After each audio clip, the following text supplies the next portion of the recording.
ganito sila mag-respond. I think na masaya pa rin sila na nanghihingi ako ng tulong sa kanila kahit small help or malaking help. Kasi I'm not that type of person na nanghihingi talaga ng tulong sa mga people, like ganyan. Mas ginagawa ko sila ng sarili ko. So, nagre-respond sila ng, siguro masaya naman, ganun.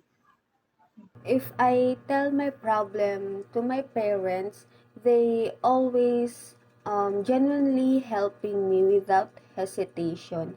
Since alam kasi nila na pagka hindi ko kaya yung problem, sila yung sumasalo or yung tumutulong sa akin para ma-resolve yung problem ko without hesitation kasi ayaw nila na ma-feel ko na nahihirapan ako and walang nakagabay or nakasupport sa akin throughout my problem.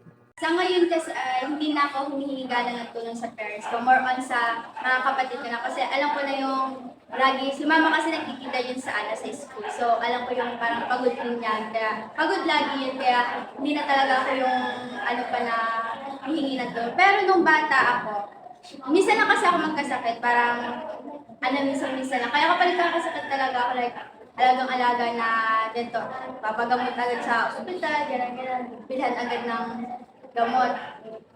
Kaya ayun, pero ngayon kasi hindi nag-ano kasi mas na ako sa mga kapatid ko na sila na lang yung tumulong sa akin kasi pati din naman si mga kapatid ko na sila na lang yung tutulong dahil nga alam nila na si mama din stress, si papa busy kaya Pero nafe-feel mo naman yung pagtulong nila kapag kailangan mo? oo, syempre naman na may pa rin sila mama sa akin. Kahit naman hindi ako magsabi, minsan yung parang, kahit hindi ako magsabi, parang alam nila na kailangan ko yung ganito. Sila na yung bibili na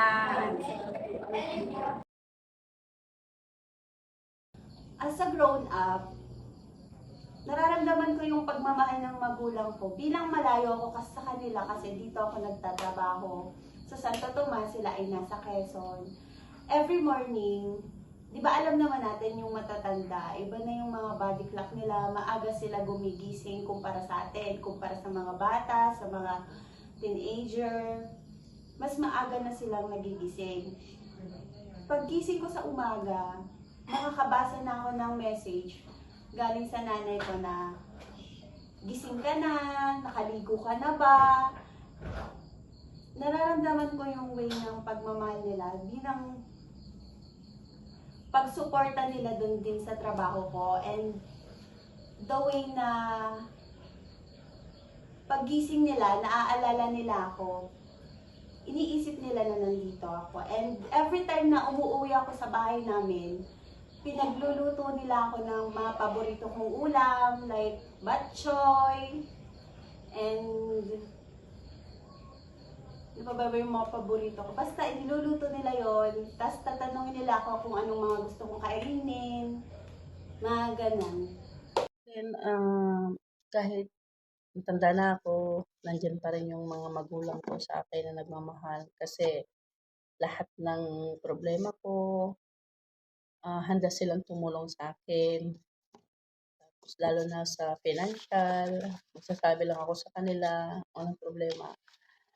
Andyan sila lagi nung sumusuporta sa akin. Pati sa mga anak ko, nandyan din sila.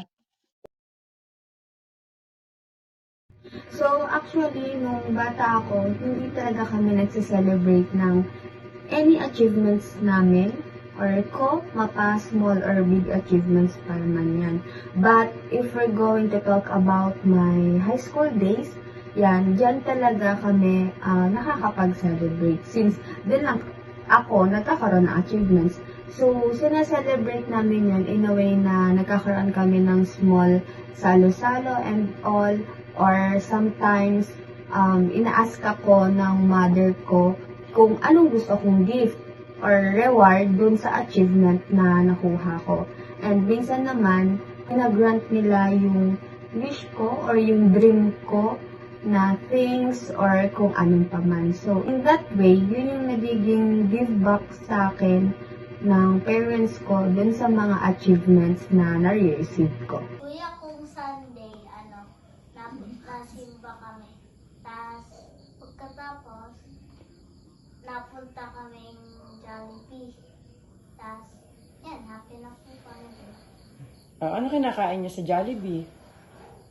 Yung spaghetti, tas yung chicken nuggets na 6. Napunta ba kayo ng SM? Minsan. May pe-play kayo? Anong nafe-feel mo kapag magkasama kayo ni Mami? Happy po yan. Like, super happy? Paano yung paano yung happy? Ano yung reaction mo kapag nandun kayo sa SM or nasa Jollibee kayo? Kaya mo bang i-react siya ngayon? Yung parang ganito. Super happy ka. Ano masasabi mo kay Mami? Thank you, Mami. Sa lahat. Oo naman, hindi sila nangangialam ng cellphone ko, ganyan. Hindi ko din pinapakalman yun sa kanila. Pati pag mga sila mahiraman nila yung things ko, like cellphone ko or mga gamit-gamit, nagtatanong muna sila, like, pwede ko ba hiramin to or ganyan, bago nila kunin agad yung cellphone ko, like, buksan, ganyan. Nare-respect nila yung privacy ko in a way na hinihintay na nila ako yung mag-approach sa kanila na ako na yung unang lalapit kasi alam naman nila na yung generation ngayon hindi na sila ganong komportable sabi sa magulang ng mga kung ano-ano, mga sa kaibigan, sa kapatid, sila na tatanong ganito, ganan yan.